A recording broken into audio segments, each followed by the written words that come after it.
दोस्तों, आज की सरकारें हमसे हमारी कमाई का 30% हिस्सा मांगती हैं और बदले में हमें क्या मिलता है? टूटी सड़कें और लंबी कतारें। चाणक्य ने अर्थशास्त्र में एक सिद्धांत दिया था, टैक्स का शहद सिद्धांत, the honey bee principle of taxation. उन्होंने कहा था, प्रजा से कर वैसे ही लो जैसे मधुमक्खी फूल से रस लेती है। इसका मतलब क्या है?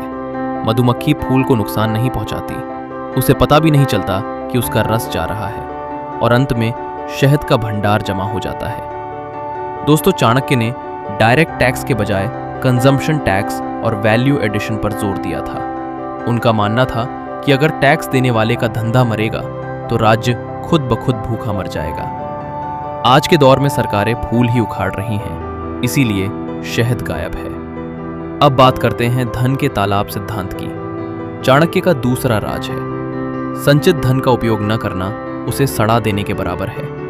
अगर तालाब का पानी कहीं बहेगा नहीं तो वो सड़ जाएगा।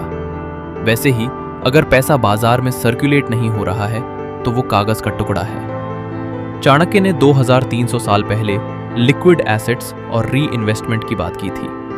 उन्होंने राजाओं को निर्देश दिया था कि राजकोष का पैसा केवल तिजोरी में न रहे, उसे व्यापारिक मार्गों और सिंचाई में लगाओ ताकि पैसा मल्टीप्लाई हो।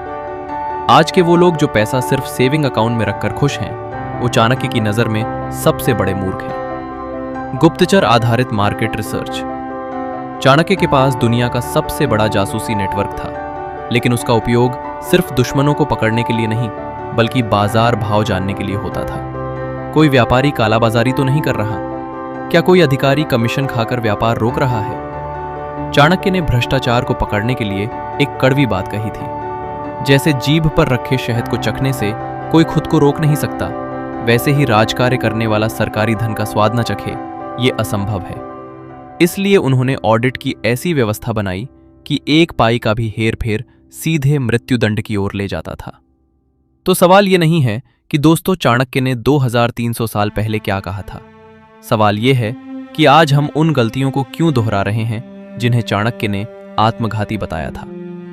सत्य को सुनने का साहस रखते हैं तो तर्कशीला परिवार का हिस्सा बनिए। सब्सक्राइब बटन दबाइए और बेल आइकन को क्लिक कीजिए ताकि इतिहास का कोई भी कड़वा सच आपसे छूट न जाए।